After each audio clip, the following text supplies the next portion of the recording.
दोस्तों, भारत में सरकारें आई हैं, सरकारें गई हैं, लेकिन एक चीज जस की तस बनी रही है। वो क्या है? गरीबी। जी हाँ दोस्तों, आपको मालूम होगा भारत में राजनेता आते हैं, जाते हैं, गरीबी हटाओ।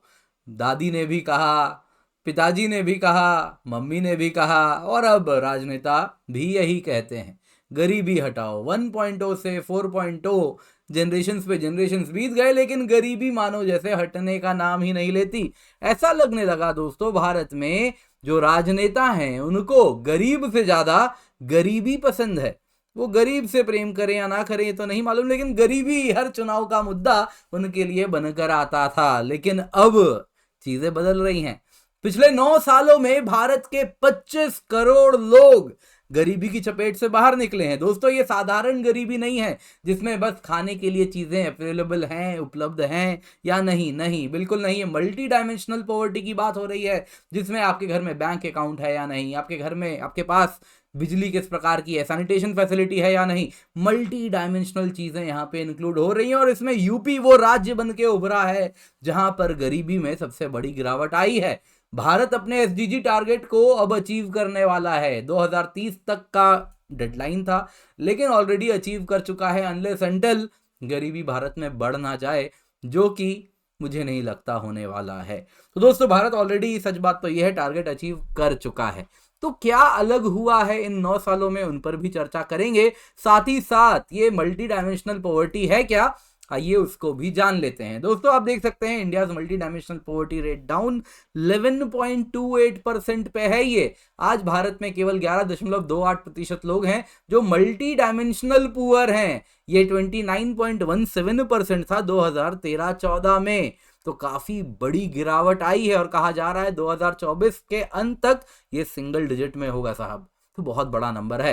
दोस्तों, ये आपको बता देता हूं, ये रिपोर्ट नीति आयोग ने दिया है। तो आप में से कई लोग कहेंगे, अरे सर, चुनाव आने वाला है, चुनाव के पहले सरकारें इस प्रकार का रिपोर्ट निकलवाती हैं, इसमें क्या बड़ी बात है। सही हो सकता है, शायद आप सही हो। तो यहाँ पे यूएन को क्या पड़ा है, यूएन ने भी इसी प्रकार का रिपोर्ट निकाला था। आप देख सकते हैं 11 जुलाई 2023 का ये न्यूज है। इंडिया 415 मिलियन लोग आउट ऑफ पॉवर्टी आए हैं पिछले 15 सालों में। 41.5 करोड़ लोग। ये भी दोस्तों आप देखें तो मल्टी डायमेंशनल पॉवर्टी की ही बात हो रही है, लेकिन ये जो मल्टी डायमेंशनल पॉवर्टी है, ये यूएन का अलग इंडिकेटर है, भारत का नेशनल एमपीआई का अलग इंडिकेटर है। क्या अंतर है उस पर भी चर्चा करेंगे। इसमें भी कई लोग कहेंगे, अरे यूएन का होना था ना, वही ओरिजिनल है। तो दोस्तों, उसमें बता देता हूं, यूएन का जो मल्टी डायमेंशनल पॉवर्टी के इंडिकेटर्स हैं, उसमें केवल 10 इंडिकेटर हैं। नेशनल एमपीआई में 12 इंडिकेटर हैं। क्या मतलब, अभी आप समझ जाएंगे। आप देख सकते हैं दोस्तों, वर्ल्ड बैंक का कहना है भारत में केवल 10% लोग मल्टी डायमेंशनल पुअर हैं। आप देख सकते हैं 2022 का ये न्यूज है। तो जाहिर सी बात है, अब तक ये नंबर जो आया होगा ये और भी कम होगा। तो ये जो इंडिकेटर्स हैं सिर्फ सरकारी रिपोर्ट में आपको देखने नहीं मिल रहा, ये अक्रॉस आप देख सकते हैं इंटरनेशनल फाइंडिंग्स में भी आपको देखने मिल रहा है। सबसे पहले जनवरी 15 को नीति आयोग ने एक रिपोर्ट निकाला है, जिसके अंतर्गत 24.82 करोड़ लोग, यानी करीबन 25 करोड़ लोग मल्टी डायमेंशनल पॉवर्टी के चपेट से बाहर आए हैं केवल पिछले 9 सालों में। जिसमें यूपी, बिहार, एमपी वो राज्य बने हैं जहां पे सबसे ज्यादा डिक्लाइन देखने मिला है। मल्टी डायमेंशनल पॉवर्टी भारत में 2013-14 में 29.17% लोग मल्टी डायमेंशनल पुअर हुआ करते थे। ये गिर के 11.28% हो चुका है 2022-23 में। अगर हम परसेंटेज की बात करें तो 2005-6 में मल्टी डायमेंशनल पुअर 55.36% लोग थे, 2013-14 में 29.17, और आप देख सकते हैं कि इस प्रकार से ये कंटिन्यूअसली गिरता गया है। बीच में कोविड आया है, ऐसा भी कहा जा रहा है अगर कोविड नहीं आता तो हम और भी ज्यादा नंबर्स कम किए होते। फिर भी दोस्तों आज 11.28% पे ये आंकड़ा हमारे सामने खड़ा है। तो अब दोस्तों जरा बात करते हैं मल्टी डायमेंशनल पॉवर्टी होता क्या है। दोस्तों, अगर आप देखें, जो global multi dimensional poverty index है वो 2010 में बनाया गया था Oxford poverty and human development initiative के द्वारा, जो कि UNDP, United Nations Development Programme के अंतर्गत बनाया गया था कि देशों में अब समय आ गया है, बस जहां पे न्यूट्रिशन के आधार पर खाने को मिल रहा है या नहीं, केवल उस आधार पे गरीबी ना नापी जाए। गरीबी के और भी पैमाने हैं, तो सारे पैमानों को इंक्लूड किया जाए। तो इसने कहा कि भाई हम 10 इंडिकेटर में देखेंगे, क्या ये 10 फैसिलिटीज आपके पास हैं? अगर हैं तो आप मल्टी डायमेंशनल पुअर नहीं हैं। अब दोस्तों इन फैसिलिटीज को 3 ब्रॉड स्ट्रक्चर्स में बांटा गया, हेल्थ, एजुकेशन, लिविंग स्टैंडर्ड्स। ये तीन क्या है? पॉवर्टी के तीन डायमेंशन है। हेल्थ में न्यूट्रिशन आता है, खाना मिल रहा है या नहीं, चाइल्ड मोर्टेलिटी कैसी है, जो बच्चे जन्म रहे हैं वो कितने बच्चे 5 साल की आयु तक जी पा रहे हैं, तो उसको भी नापा जा रहा है, जो कि मोटा मोटी किसी भी समाज में उसका हेल्थ कैसा है उसका इंडिकेटर हो जाता है। एजुकेशन में ईयर्स ऑफ स्कूलिंग, कितने साल बच्चा पढ़ रहा है, और साथ साथ स्कूल अटेंडेंस, कितने अटेंडेंस रेट कैसा है। ईयर्स ऑफ स्कूलिंग यहाँ चलो पास हो जा रहा है क्योंकि सरकार पास कर दे रही है, लेकिन क्या वो सच में स्कूल जा रहा है। लिविंग स्टैंडर्ड्स इसके साथ तीसरा डायमेंशन है, जिसमें आप देख सकते हैं 6 अलग अलग आपको इंडिकेटर देखने मिलेंगे। कुकिंग फ्यूल है कि नहीं, कि आज भी लकड़ी जलाई जा रही है, सैनिटेशन टॉयलेट है कि नहीं, ड्रिंकिंग वाटर आ रहा है कि नहीं, बिजली है कि नहीं, घर है कि नहीं, और अन्य एसेट्स वगैरह बनाए गए हैं वो उनके पास मौजूद है या नहीं। तो इन टोटल इसमें अगर आप देखें तो 3 डायमेंशन है गरीबी नापने का, 10 इंडिकेटर हैं। एक आप देख सकते हैं दोस्तों, 1 2 3 4 5 6 7 8 9 10, ये 10 इंडिकेटर में गरीबी नापी जाती है। यहां पर आता है दोस्तों नेशनल एमपीआई। वैसे ही अगर आप देखें तो सस्टेनेबल डेवलपमेंट गोल में क्या कहा गया है, हर देश अपना मल्टी डायमेंशनल पॉवर्टी इंडेक्स का अपने अनुसार कुछ इंडिकेटर का वो एक इंडेक्स बनाएगा। तो भारत ने भी सेम आप अगर देखें तो global multi dimensional poverty index को ही फॉलो करते हुए 3 डायमेंशन ऑफ पॉवर्टी तो जस के तस रखे हैं, health, education, living standard. Health में वापस वही है, लेकिन यहां पे न्यूट्रिशन भी है, साथ साथ चाइल्ड एंड एडोलेसेंट मोर्टेलिटी भी नापी जाती है, मैटरनल हेल्थ भी नापा जाता है।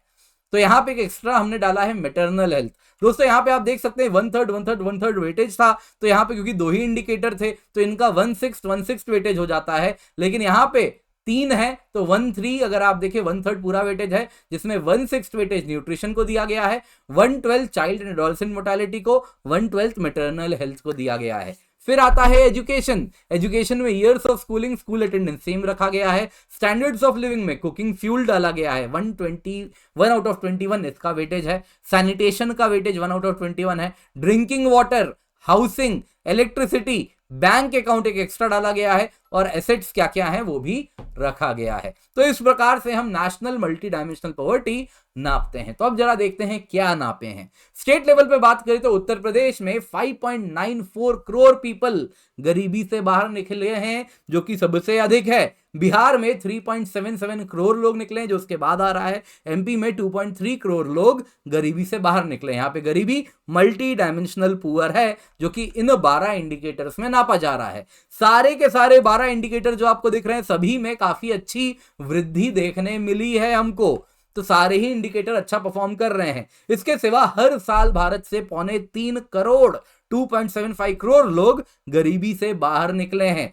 दोस्तों यहां पे कहा जा रहा है 2024 तक हम सिंगल डिजिट पॉवर्टी लेवल पे आने वाले हैं, डबल डिजिट खत्म होने वाला है। प्रोफेसर चांद, जो कि आप देख सकते हैं नीति आयोग के लिए बिहाफ पे जो कि स्पोक्स पर्सन थे, जो मीडिया से बात कर रहे थे, उनका कहना था कि देखिए अगर कोरोना ना आता तो मल्टी डायमेंशनल पुअर अभी ऑलरेडी हमारा काफी कम होता भारत में, लेकिन कोविड की वजह से ये नंबर्स उतने कम नहीं हो पाए जितना नेचुरली हम कम कर रहे थे। इसके सिवा उनका कहना है कि देखिए इन पेपर्स में कोविड का जो इंपैक्ट रहा है इकोनॉमी में वो पूर्ण रूप से रिफ्लेक्ट नहीं हो रहा, क्योंकि जो 2019 से 21 का डेटा है वो अगर आप देखें तो कोविड आने के पहले का डेटा है, वो नेशनल फैमिली हेल्थ सर्वे के अंतर्गत NHFS5 के अंतर्गत जो डेटा आया वो प्री कोविड टाइम्स में कलेक्ट किया गया था। तो कोविड का क्या प्रभाव पड़ा वो हमें उतना क्लियर इस डेटा में नहीं देखने मिल रहा, लेकिन हाँ ये डेटा सामने आया है। अभी तो हमने गरीबी इस नंबर्स पर हम ले आए हैं। बिहार की बात करें तो दोस्तों यहां पे 53% ड्रॉप आया है। 2013-14 में अगर आप देखें 56.3% पॉपुलेशन मल्टी डायमेंशनल पुअर थी, उससे आप देखें तो आधे से भी कम हो गया है। आज अगर आप देखें तो 26.59% 2022-23 में मल्टी डायमेंशनल पुअर है। झारखंड में अगर आप देखें तो 47.13% पॉपुलेशन मल्टी डायमेंशनल पुअर थी, ये अब 23.34% हो गया है, जो आधा हो चुका है। उत्तर प्रदेश की बात करें तो आज वहां पे केवल 17.4% लोग मल्टी डायमेंशनल पुअर हैं। तो काफी बड़ा गिरावट वहां पे आया है। टोटल नंबर के टर्म्स में अगर आप देखें तो सबसे ज्यादा गरीबी में गिरावट उत्तर प्रदेश में आया है। यहां पर दोस्तों जो एसडीजी है, एसडीजी 1 कहता है कि 2030 तक हमको पॉवर्टी, एसडीजी 1 कहता है कि भाई पॉवर्टी खत्म करो। उसमें एसडीजी के टारगेट्स हैं। टारगेट 1.2 कहता है कि 2015 की तुलना में 2030 तक पॉवर्टी के लेवल आधे हो जाने चाहिए। तो यहां पे 2015-16 में 24.85% लोग मल्टी डायमेंशनल पुअर हुआ करते थे। ये अगर आप देखें तो ऑलरेडी 12% से कम हो चुका है, यानी कि हमने ऑलरेडी अपना टारगेट लगभग अचीव कर लिया है। ऑफ कोर्स हमको ये डेटा और कम करना है, कहीं ऐसा ना हो जाए। अब दुनिया किसी ने देखा तो है नहीं, कोविड के बाद सभी का कहीं ना कहीं भरोसा थोड़ा कम सा होता जा रहा है, तो फिर बढ़ जाए तो बात कुछ अलग है, लेकिन वैसा होना नहीं चाहिए अनलेस अनटिल चाइना कुछ वर्जन 2.0 3.0 ना निकाल दे। अब स्कीम्स की बात करते हैं तो पीआईबी की अगर हम बात करें तो सरकार ने बहुत सारे स्कीम्स के नाम लिए हैं जिनको श्रेय जाता है गरीबी कम करने का। पोषण अभियान, अनीमिया मुक्त भारत है, जिस वजह से हेल्थ केयर फैसिलिटीज बढ़ी हैं। आप साथ साथ देख सकते हैं टारगेटेड पब्लिक डिस्ट्रीब्यूशन सिस्टम है। नेशनल फूड सिक्योरिटी एक्ट के अंतर्गत अगर आप देखें तो खाना प्रोवाइड किया जा रहा है। 81.35 करोड़ लोगों को खाना मिल रहा है। रूरल पॉपुलेशन, अर्बन पॉपुलेशन दोनों को मिल रहा है। फ्री फूड ग्रेन डिस्ट्रीब्यूशन हो रहा है प्रधानमंत्री गरीब कल्याण अन्न योजना के अंतर्गत, तो वो भी बहुत ज्यादा फायदा पहुंचा रहा है। इसके सिवा क्लीन कुकिंग फ्यूल है उज्ज्वला योजना के अंतर्गत, ऑलरेडी आपको बताया कुकिंग फ्यूल एक ऑलरेडी एक पैरामीटर है। इलेक्ट्रिसिटी कवरेज है सौभाग्य के अंतर्गत, ऑलरेडी न्यूज आ रही है कि अगले साल 2024-25 फाइनेंशियल ईयर आते आते आप अगर देखिए जो फाइनेंशियल ईयर चल रहा है आने वाला, इसके खत्म होने तक 24/7 बिजली हर घर पहुंचेगी। ये सरकार का टारगेट है, और अब तो आपको मालूम है सरकार टारगेट देती है तो पूरा करती है। तो यहां पे सौभाग्य योजना की बात की गई है जिसके द्वारा इलेक्ट्रिसिटी कवरेज गांव गांव, घर घर, कस्बे कस्बे तक पहुंचा है। स्वच्छ भारत मिशन है, टॉयलेट्स बने हैं। जल जीवन मिशन है, पाइप्ड वाटर पहुंच रहा है। प्रधानमंत्री जनधन योजना है, बैंक अकाउंट्स खुले हैं। पीएम आवास योजना है, घर अब बन रहे हैं। तो इन सभी से आप अगर देखें तो मल्टी डायमेंशनल पॉवर्टी की अगर हम बात करें तो स्टैंडर्ड ऑफ लिविंग में काफी ज्यादा सुधार आ रहा है। कुकिंग फ्यूल पहुंचा, सैनिटेशन पहुंचा, ड्रिंकिंग वाटर पहुंचा, हाउसिंग, इलेक्ट्रिसिटी, बैंक अकाउंट, आप देख सकते हैं सारे के सारे के लिए टारगेटेड स्कीम्स हैं गवर्नमेंट के। पर दोस्तों यहां पे अभी भी आपको बताना चाहूंगा मैं, कुछ चीजें ऐसी हैं जो स्टैंडर्ड ऑफ लिविंग है। हमने ऑलरेडी हेल्थ और एजुकेशन, स्टैंडर्ड ऑफ लिविंग, ये तीन आप देखें तो डायमेंशन से पॉवर्टी के, हेल्थ और एजुकेशन तो हमने काबू पा लिया है। स्टैंडर्ड ऑफ लिविंग क्या था कि उस पर हम काबू नहीं कर पा रहे थे, लेकिन अब जो हमने टारगेटेड स्कीम बनाए हैं उससे फायदा होना शुरू हुआ है। 2005-6 में 3/4% लोग स्टैंडर्ड ऑफ लिविंग के मामले में मार खा रहे थे और इस वजह से वो गरीब थे। ये अगर आप देखें 2015-16 में घट के 58.47% हुआ है। 2019-21 में 43.9% हुआ है, जो कि अगर आप देखें तो काफी तेजी से इसमें गिरावट आई है। यहां पे दोस्तों आपको बताना चाहूंगा 70.92% of population adequate sanitation facility उनके पास नहीं थी। यहां पे दोस्तों मैं कुकिंग फ्यूल की बात कर रहा था, 3/4 पॉपुलेशन के पास कुकिंग फ्यूल नहीं थी 2005-6 में। आज अगर आप देखें तो 43.9% है। वैसे ही अगर आप देखें तो सैनिटेशन की बात करें तो करीबन 70% लोगों के पास एडिक्वेट सैनिटेशन फैसिलिटी 2005-6 में नहीं था। आज ये करीबन 30.93% लोग हैं 2019 से 21 में। जाहिर सी बात है 23-24 में ये और इंप्रूव हो चुका है। सबसे ज्यादा जो डिक्लाइन आया है वो बैंक अकाउंट्स में आया है। 2013-14 में अगर आप देखें तो 58.11% पॉपुलेशन के पास बैंक अकाउंट 2005-6 में नहीं थी, 2013-14 में घट के 9.66% हो गया। तो ये काफी बढ़िया इसमें इंप्रूवमेंट आया है। तो यहां पे आप देख सकते हैं, लेकिन अभी भी स्टैंडर्ड ऑफ लिविंग में बहुत काम करना बाकी है। कुकिंग फ्यूल अभी भी हमने यूनिवर्सलाइज नहीं किया है। टॉयलेट्स भी अगर आप देखें, सैनिटेशन फैसिलिटी भी अगर आप देखें तो यूज करने के लिए हमें और प्रोत्साहित करना है। वैसे ही बिजली 24/7 पहुंचानी है। तो ये सारे पैरामीटर्स हैं जिन पर काम करना अभी बाकी है। लेकिन हाँ, जो गरीबी हटाओ का आज तक का चुनावी वादा रहता है, जो जनरेशंस बदलते जाते हैं, वो गरीबी हटने का नाम नहीं लेती, वो गरीबी अब फाइनली हटती हुई दिख रही है। सिंगल डिजिट में गरीबी आ रही है। तो भारत कहीं ना कहीं तरक्की की राह पर चल रहा है। तो दोस्तों उम्मीद करता हूं वीडियो पसंद आई होगी। और भी वीडियो आपको दिख रही है, इनको भी जरूर देखें, काफी कुछ आपको जानने सीखने मिलेगा। चाइना वाली वीडियो होगी तो ये जरूर देखिए, बड़ा इंटरेस्टिंग वीडियो बनाया है। कैसे चाइना के जो दावे हैं वो खोखले हैं, 5% ग्रोथ, कुछ नहीं हो रहा चाइना में, कैसे वो खोखले हैं, इन्वेस्टर्स क्या कहते हैं, क्यों पीएम मोदी के बारे में कहा जाता है आपने देखा पीएम मोदी ने जो काम किया है वो बता रहा है किस प्रकार से PM Modi is the architect of modern India. तो कैसे आज ग्लोबल इन्वेस्टर्स कहते हैं PM Modi is similar to China's Deng Xiaoping. क्यों ऐसा कहते हैं, ये वीडियो जरूर देखिएगा जो आपको दिख रहा है चाइना के बारे में, इसको जरूर देखिएगा। बाकी दोस्तों ये वीडियो पसंद आई हो तो लाइक कीजिएगा, चैनल को सब्सक्राइब करना बिल्कुल भी ना भूलें।